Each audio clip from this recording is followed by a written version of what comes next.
sortir la France de l'immigration de masse. Nous sommes à la veille d'un changement de peuplement que nous ne voulons pas. Le grand remplacement, c'est-à-dire le changement de peuple. La réponse est vraiment non. Pour une raison simple, nous avons reçu, par rapport à l'Allemagne, 5 fois moins de demandeurs d'asile en 2016 et nous avons accordé des protections à 10 fois moins de personnes.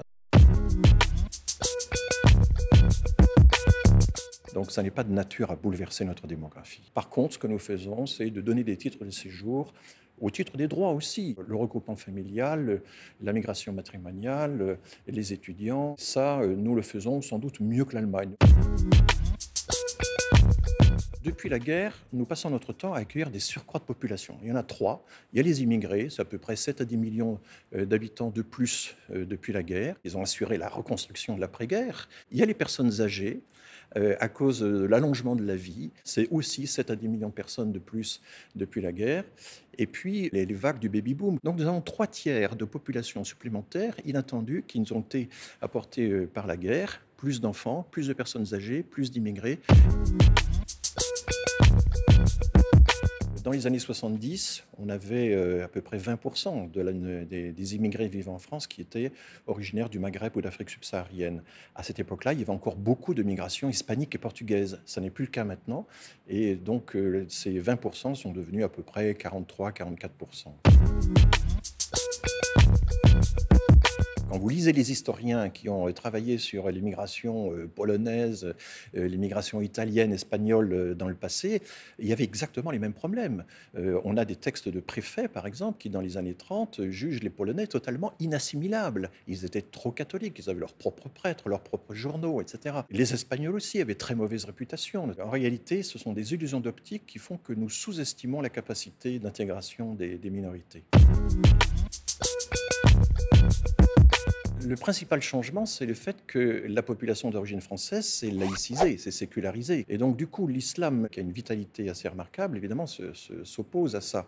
Quand on pose des questions sur l'importance que l'on accorde à la religion dans la vie quotidienne, en gros, la moitié des migrants qui viennent du Maghreb ou des pays musulmans disent que oui, c'est important dans leur vie quotidienne. C'était les chiffres qu'on observait autrefois dans les années 60 en France. C'est encore le chiffre qu'on observe aux États-Unis actuellement dans l'ensemble de la population.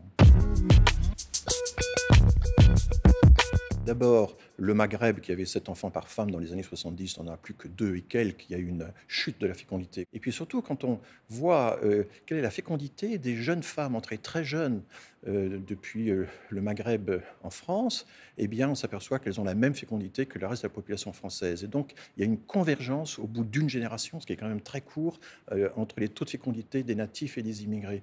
Et les gens qui font des projections en figeant les écarts de fécondité entre les Français et les étrangers se trompent parce qu'ils oublient que cette convergence, en réalité, modifie complètement les calculs. Les vagues migratoires ont tendance d'abord à se concentrer sur certains quartiers, et notamment à profiter du fait qu'il y a une diaspora déjà présente. Les migrants, évidemment, au départ, dans les années de reconstruction d'après-guerre, se concentrer dans les zones industrielles. Le problème actuel, c'est que les migrants qui continuent d'arriver du Maghreb ont tendance à se concentrer sur des zones qui étaient riches en emplois dans les années 60 et qui ne sont plus maintenant. Et une des raisons qui explique cette polarisation sur certains quartiers, avec tous les problèmes qui s'en suivent, c'est le fait que la politique du logement social tente à fixer les personnes sur place, alors qu'il faudrait effectivement des politiques qui incitent plutôt les nouveaux migrants à la mobilité.